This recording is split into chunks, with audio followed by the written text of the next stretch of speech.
उस मस्जिद उस शहर, वो शहर यहूदियों के नजर में भी काबिल एहतराम है और मुसलमानों के भी नजर में काबिल एहतराम है, और नसारा यानी जो ईसाई है उनके नजर में भी काबिल एहतराम। तीनों लोग झगड़ रहे हैं। लेकिन तारीख की किताबों में देखेंगे तो हजरत सुलेमान अलैहिस्सलातु वस्सलाम का वो हैकल नहीं, वो दरबार नहीं था, बल्कि उन्होंने वो मस्जिद वहां पर बनाई थी। और फिर वो मस्जिद बनी, बड़ी मुबारक मस्जिद बनी। 3 मस्जिदों के तरफ कोई सवाब की नीयत से अगर सफर करे तो सफर किया जा सकता है ज़ियारत की नीयत से। एक मस्जिद हराम के तरफ और एक मस्जिद नबवी की तरफ और एक मस्जिद अक्सा की तरफ। मस्जिद अक्सा फलस्तीन में है। जिस शहर में मस्जिद अक्सा है उस शहर का नाम यरूशलेम है, और उस शहर पर, उस मस्जिद पर यहूदियों का बहुत दिन से कब्जा। लोग उस पर नमाज पढ़ते, लेकिन कभी कभी यहूदी गोली बारूद भी कर देते, कभी कभी नमाज में गोली चला देते, कभी कोई कुरान पढ़ रहा होता है तो उसके ऊपर जुल्म ज़्यादती करते। वहां पर जुल्म सितम का बाजार गर्म है। अलबत्ता ये मस्जिद पहले भी यहूदियों और नसरानियों के कब्जे में गई, लेकिन कुर्बान जाइए, एक बड़े अजीम सिपहसालार सुल्तान सलाहुद्दीन अय्यूबी ने ये मस्जिद जब यहूदियों के कब्जे में गई तो 16 मरतबा जंग लड़ी उन्होंने। सुल्तान सलाहुद्दीन अय्यूबी ने 16 मरतबा जंग लड़ी, तब जाकर मस्जिद अक्सा को आजाद किया और कराया। 1100 ईस्वी के अंदर, यानी अब से तकरीबन 1000 या 1100 साल पहले की बात, सुल्तान सलाहुद्दीन अय्यूबी उस मस्जिद को आजाद करने वाले, उस मस्जिद को फतह करने वाले, उससे पहले हजरत उमर फारूक रजी अल्लाह ताला अन्हु थे। उस मस्जिद को यहूदियों के नरगे से और उनके पादरी और उनके वहां उस वक्त के ईसाइयों के नरगे से छुड़ाने वाले उमर फारूक रजी अल्लाह ताला अन्हु। लेकिन आज फिर यहूदियों के कब्जे में हमको नहीं लगता है कि अब शायद कोई उस मस्जिद को आबाद करा पाएगा, कोई उस मस्जिद को छोड़ा पाएगा, इसलिए कि भारत के अंदर छोटी छोटी मस्जिद पर बुलडोजर चला दिया जाता है, कोई उसकी आवाज बुलंद करने वाला नहीं होता। मस्जिदों में ताले लगा दिए जाते, ताला खुलवाने की हिम्मत नहीं होती। मदरसे बंद कर दिए जाते, उस पर कोई बात करने वाला नहीं होता। बुज़दिल बन गए हमारी तंजीम के लोग, बुज़दिल बन गए हम मुसलमान, बुज़दिल बन गए हमारे लीडरान। मैं बात झूठी नहीं कर रहा। अभी कुछ दिनों पहले शहर अररिया का एमपी वो कुछ इस तरह बयान देता है कि अगर अररिया में रहना होगा तो हिंदू बनकर रहना होगा। आज तक उनके खिलाफ कोई लीडर केस बुक नहीं करा पाया। वो हमारा सीमांचल जो पुरामन इलाका है पूरे भारत के अंदर, इसको आग में झोंकने का बयान देता, उसके ऊपर केस फाइल नहीं हुआ, उसकी अरेस्टिंग नहीं हुई, लेकिन उनको अरेस्ट करने के लिए जो लोग मुतालबा कर रहे थे 500 अज्ञात लोगों के खिलाफ केस बुक कर लिया गया। ये दोहरी पॉलिसी यहाँ के प्रशासन की, लेकिन किसी की हिम्मत नहीं हुई कि उस प्रदीप कुमार सिंह के खिलाफ हम किसी थाने में जाकर कोई एफआईआर दर्ज कराते। क्यों? सब डर गए, सबके मुंह में दही जमे हुए थे। बड़ी तंजीमें क्यों सो रही? हमारे सीमांचल जो बहुत पुराना इलाका है, पूरे भारत के अंदर गुर्बत जरूर है, पसमानदा जरूर है, लेकिन सीमांचल के लोग पुरअमन हैं। हमारे सीमांचल के लोग लड़ाई पर विश्वास नहीं रखते, हमारे सीमांचल के लोग दंगा पर विश्वास नहीं रखते। हमारा सीमांचल का नौजवान गरीब जरूर है, लेकिन हाथ में तलवार लेकर किसी निहत्थे को मारता नहीं है। एमपी साहब, आपकी जो नीयत है नापाक है, आपकी सोच है घटिया है। आप पढ़े लिखे अगर हैं तो आपको अपने सोच पर पछतावा होना चाहिए। इसलिए कि साफ लफ्जों में श्रीमद् भगवत गीता के अंदर कहा गया कि जो आदमी गुरु ज्ञानी होगा वो किसी को तकलीफ देने के लिए कोई बात नहीं कहेगा। बहरकैफ ये तो वो है उनको समझना है कि उन्होंने गलत कहा है कि सही कहा। यानी जो बोला है, जो गलती किया, उसके ऊपर कोई अरेस्टिंग नहीं, बल्कि वाई प्लस सिक्योरिटी दी गई है उनको। और जो बेचारा कह रहा है कि जो इस तरह का भाषण दे रहा है लड़ने और दंगा फसाद का, उसको अरेस्ट करो, तो उन मासूमों को पकड़कर उनके खिलाफ FIR हो रही। अररिया के DM साहब, SP साहब, आप तो कम से कम निष्पक्ष होकर जांच कीजिए और उसको कैफर किरदार तक पहुंचाइए।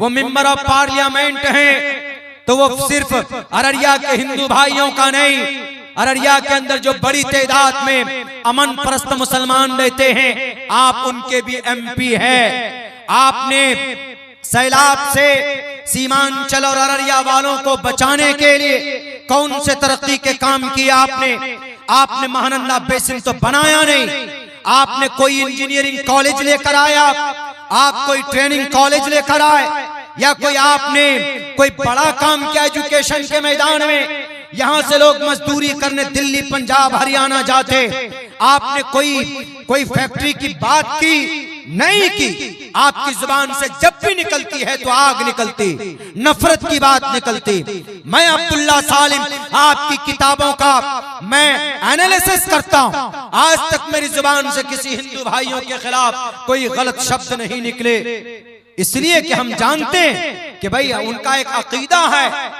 इसीलिए किसी अपनी जुबान से किसी हिंदू को तकलीफ देना ये जायज नहीं है, न इस्लाम में जायज है, न भारत के संविधान के अंदर इनकी इजाजत। इसीलिए मैं कहता हूं कि बुज़दिल बनने की जरूरत नहीं। जो लोग उग्र हैं, जो लोग माहौल को खराब करते, उनसे अमन की गुजारिश, और जो लोग बोलकर माहौल खराब करते, लगाओ गिरिराज सिंह के हाथ में हथकड़ी। हमारे सीमांचल पुरअमन इलाके को आग में झोंकने के लिए वो रथ यात्रा निकाला हुआ। खुदा के वास्ते पुरअमन इलाका था, है, रहने दो। यहाँ के मुसलमान चंदा करके अपनी मस्जिद बनाते, अपने मदरसे चलाते, तुमसे भीख नहीं मांगते, मेहनत पसीने की कमाई से अपनी बीवी बाल बच्चों की परवरिश करते, तुम्हारे दरबार पर नहीं जाते भीख मांगने के लिए, मेहनत करना जानते हैं यहाँ के लोग। इसलिए खुदा के वास्ते इस तरह की बातें बिल्कुल नहीं होनी चाहिए। बात यहाँ चल रही थी कि चूंकि जैसे मस्जिद अक्सा जालिमों के कब्जे में है, उसको आजाद करने के लिए बड़े मुजाहिद पैदा किए अल्लाह ने, पैदा हुए। हजरत उमर फारूक का नाम सुनकर सिर्फ मस्जिद अक्सा की चाबी देने के लिए जो पादरी लोग थे वो तैयार हो गए। जब हजरत अमर बिन आस रजी अल्लाह ताला जो जर्नेल थे, जब लड़ाई हो रही थी, फलस्तीन के ऊपर जंग हो रही थी यहूदियों से मस्जिद अक्सा को आजाद करने के लिए, जब कुछ इलाकों को फतह कर लिया, तो हजरत अमर बिन आस ने पादरी के सामने कहा कि ऐ पादरी, सरेंडर करो, चाबियां मेरे हवाले करो। कहा क्यों? कहा मैं इस मुल्क का फातेह हूं, मैं मस्जिद अक्सा का फातेह हूं, फतह करने वाला। तो पादरी हंसने लगा। वो जो जर्नेल था रूमी सल्तनत का जर्नेल, रूमी, वो हंसने लगा। उन्होंने कहा कि तुम कभी नहीं कर सकते इसको फतह। कहा क्यों? कहा कि मेरी जो किताब है, जो मेरे पास तौरात है, उस तौरात में साफ लिखा हुआ है कि जो आदमी ये मस्जिद अक्सा को फतह करेगा, उसके नाम में 3 शब्द होंगे। उसका नाम उमर होगा, उमर। तुम्हारा नाम तो अमर बिन आस है, उसका नाम उमर होगा। उमर और अमर में फर्क है, उमर में 3 वर्ड है और अमर में 4 वर्ड है। इसलिए कि अमर रा के बाद वाव भी है, इसीलिए अमर बोलते हैं। लिखने में दिखने में एक लगेगा लेकिन वाव भी होता। तो उन्होंने कहा कि मैंने तौरात में पढ़ा है कि जो मस्जिद अक्सा का फातेह होगा उसका नाम उमर होगा। तुम्हारा नाम तो अमर है, इसीलिए मैं हंस रहा हूं। तुम जो बोलते हो ना कि मैं फाते हूं, तुम फाते नहीं हो। हमारे किताब के हवाले से फाते तो उमर नाम का शख्स होगा, और मैं जानता हूं कि उमर, हजरत उमर, तुम्हारे हजरत उमर खलीफा हैं, अमीरुल मुमिनीन हैं, और वो अपनी जगह पे हैं। हम चाबी तुमको नहीं दे सकते, अगर तुम्हारे उमर आ जाएं तो हम उनके हाथ में चाबी देंगे। तो हजरत अबू उबैदा ने फौरन खत लिखा हजरत उमर फारूक रजी अल्लाह ताला अन्हु, ये कहा कि ये अमीरुल मुमिनीन, आप आएंगे तभी ये मस्जिद आप हमारे कब्जे में आएगी, वरना नहीं। कहा कि अच्छा ठीक है, कोई बात नहीं। लंबा सफर था, आपने एक ऊंट लिया, और लंबे सफर की वजह से आपने अपने एक गुलाम को लिया। बहुत मशहूर है वाकया। हजरत उमर फारूक रजी अल्लाह ताला अन्हु चले, कपड़ा वैसे ही, कपड़ा कुर्ता जो पहने हुए थे उसमें फटे हुए थे, उनके कुर्ते फटे हुए थे, फटा हुआ कुर्ता पेबंद लगा हुआ था जगह जगह पर। आज सिलकर कोई कुर्ता या कोई कपड़ा पहनना चाहता है, कोई नहीं पहनना चाहता, कहेगा कि इज्जत का फालूदा निकल जाएगा। मैं अक्सर जगहों में लंबे सफर में जाता हूं अपनी गाड़ी से, तो मैं अक्सर लुंगी इस्तेमाल करता हूं। कई मर्तबा मुझे लोगों ने कहा कि मौलाना क्यों लुंगी पहन कर जाते हैं, आपसे लोग मोहब्बत करते हैं तो क्या इतनी बेइज्जती। मैं ये कहता हूं कि आदमी की पहचान कपड़ों से नहीं होती। मुझे जिसको पहचानना होगा मेरी शक्ल से पहचान लेगा, और मुझे जो इज्जत मिली है अल्लाह तबारक व ताला के कुरान और हदीस की बातें करता हूँ, शरीयत की बात करता हूँ, तो उससे अल्लाह तबारक व ताला ने लोगों के बीच में तारुफ कराया है। मेरा ताल्लुक इससे नहीं है कि मैंने पैजामा पहन के रखा हुआ है कि नहीं है, मेरी इज्जत का ताल्लुक उससे नहीं है।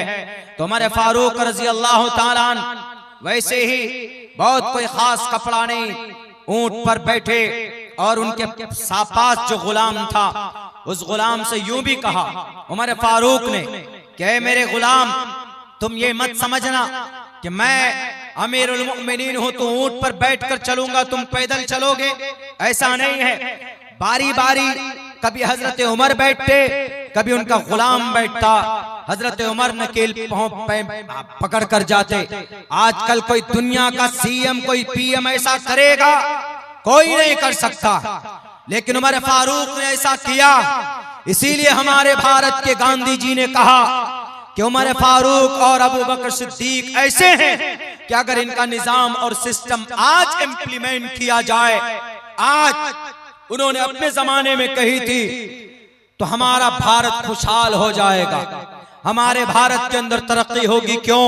क्योंकि वो इतने बड़े ओहदे पर होने के बावजूद भी वो कौम और समाज के लिए बहुत ज्यादा मेहनत करते थे, कौम और समाज के लिए हमेशा फिक्रमंद रहते थे।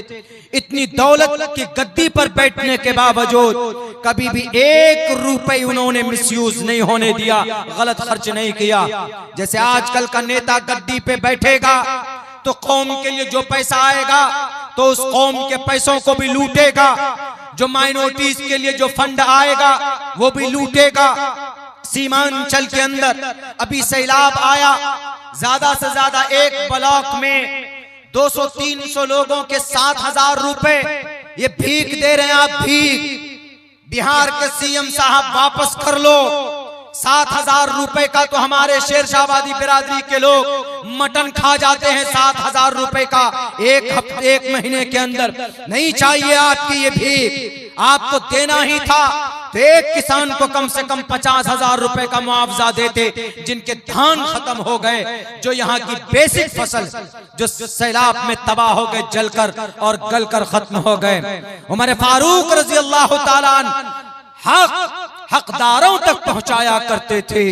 और उन्होंने कहा, कितनी सादगी थी। जब वो पहुंचे, करीब पहुंचे हैं, तो हजरत अबू उबैदा आए और एक बढ़िया सा जोड़ा लेकर आए, शेरवानी जुब्बा कुब्बा लेकर के आए। तो उन्होंने कहा कि अमीरुल मुमिनीन, यहाँ लोग चूंकि मुअद्दब हैं, ईसाई हैं, यहूदी है कुछ कुछ, और वो लोग अच्छे कपड़े पहनते हैं, उनके बीच में जाएंगे आप इस हालत में तो थोड़ी इंसल्ट ही होगी, हमारा इंसल्ट होगा, इसलिए अच्छे कपड़े पहनिए। तो उस वक्त उमर फारूक ने क्या जवाब दिया? आजकल कोई नहीं देता। उन्होंने कहा कि अल्लाह ने हमें इस्लाम के जरिए इज्जत दी है, हमें कपड़ों से इज्जत नहीं मिली। फौरन आपने पैना उठाकर फेंक दिया, फिर वही कपड़े पहन। जब चले गए सामने जो वो लोग थे पादरी लोग, उन्होंने सोचा आगे पीछे बॉडीगार्ड, Y+Z+ सिक्योरिटी, जैसे आज के जमाने में, यानी आगे भी लोग पीछे भी लोग होंगे, बीच में अमीरुल मोमिनीन होंगे, पूरा लाओ लश्कर लेकर आएंगे। वो यही समझ रहे थे। नाम पढ़ा था, कैफियत क्या होगी, हालत नहीं पड़ी थी अपनी किताब में उन्होंने। तो उन्होंने देखा कि अरे बहुत सीधे सादे कपड़े पहने हुए चले आ रहे अपने दोस्तों के बीच में, देखकर मुतासिर हुए। ये वही उमर है जिनकी हुकूमत 22 लाख मुरब्बा मील के इलाके में, ये वही उमर है जिन्होंने ईरान और फारस को, कैसर और किसरा के तख्ते को पलट कर रख दिया। ये वही उमर है जिनको देखकर शैतान अपना रास्ता बदल लेता है। ये वही उमर है जिनके मंशा के मुताबिक अल्लाह ने आसमान से जमीन पर कुरान करीम की आयतें उतारी। ये वही उमर है, देखकर इतना मुतासिर हुआ। जब करीब आए तो उन्होंने कहा कि या अमीरुल मोमिनीन, आप ही हैं, लीजिए ये चाबी बैतुल मक़दिस की, ये चाबी आपके कब्जे में है, लीजिए हमने किले की चाबी आपको दे दी है, अब आप लीजिए, आज से बैतुल मक़दिस आपका। बिना एक कतरा खून बहाए उमर फारूक ने मस्जिद अक्सा को फतह किया। नमाज का वक्त हुआ तो वहां पर आप अलैहिस्सलाम जो सुलह कर रहे थे तो उनके चर्च के करीब बैठकर तो आप हजरत अमीरुल मोमिनीन ने नमाज के वक्त में वहां नमाज नहीं पढ़ी, बल्कि आप दूसरी जगह पर नमाज आपने जाकर पढ़ी, इसलिए ताकि हमारे सहाबा ये ना समझें कि ये जगह भी मस्जिद की हो गई, अमीरुल मोमिनीन ने नमाज पढ़ी है तो इस पर कब्जा कर लो। आज जितने भी लोग बोलते हैं ना कि मस्जिद जबरन कब्जा करके बनाई गई है, जैसे यहूदी लोग बोलता है मस्जिद अक्सा के बारे में, तुम सबूत पेश कर दो, मस्जिद अक्सा तुम्हारे हवाले कर देंगे। वहां के फलस्तीन के जो वहां की जो वक्फ इस्लाम है, वक्फ इस्लाम का वहां पर भी बोर्ड है, वो आपके हवाले कर देंगे, लेकिन दलील नहीं पेश कर सकते, इसलिए कैसा हुआ ही नहीं। जैसे भारत के अंदर किसी भी मस्जिद को शहीद, किसी भी मंदिर को तोड़कर मस्जिद नहीं बनाई गई है, बल्कि मस्जिद के प्लेटफॉर्म से हमारे हिंदू भाइयों को डोनेशन दिया गया, उनकी मदद की गई, उनके फलाही काम के अंदर में बादशाहों ने पैसे खर्च किए। कोई मस्जिद भारत के अंदर मंदिर तोड़कर नहीं बनाया गया। बाबरी मस्जिद, गलत बात, बाबरी मस्जिद जिस वक्त बनाई जा रही 1528 के अंदर, 1528 में भी रामचंद्र जी के नाम पर किताब लिखने वाला रामचरितमानस, तुलसीदास वहीं पर बैठकर तुलसीदास रामचरितमानस लिख रहा है। अगर बाबरी मस्जिद मंदिर तोड़कर बनाया जा रहा था, वो मस्जिद बन रही थी, तो रामचरितमानस का लिखने वाला राम जी का सबसे बड़ा भक्त, उन्होंने तो किताब लिखी है, क्यों नहीं उन्होंने कहा कि बाबर रोक लो अपने इस सिपह सालार को जो ये मंदिर को तोड़कर मस्जिद बना रहा। एक वर्ड भी नहीं बोला। क्यों? क्योंकि ऐसा हुआ ही नहीं था, यानी किसी मंदिर को तोड़कर मस्जिद बनाई ही नहीं गई थी। सुप्रीम कोर्ट में भी एक्सेप्ट किया था जब जजमेंट देना था कि बाबरी मस्जिद किसी मंदिर को तोड़कर नहीं बनाई गई। अल्लाह से मैं कभी उम्मीद कि अल्लाह जरूर इंसाफ करेगा एक न एक दिन। भारत के अंदर किसी दुनिया के किसी भी हिस्से में जबरन किसी जमीन पर कब्जा करके उस पर मस्जिद नहीं बनाई जा सकती। ये बात याद कर लीजिए कान खोल कर। इस्लाम में परमिशन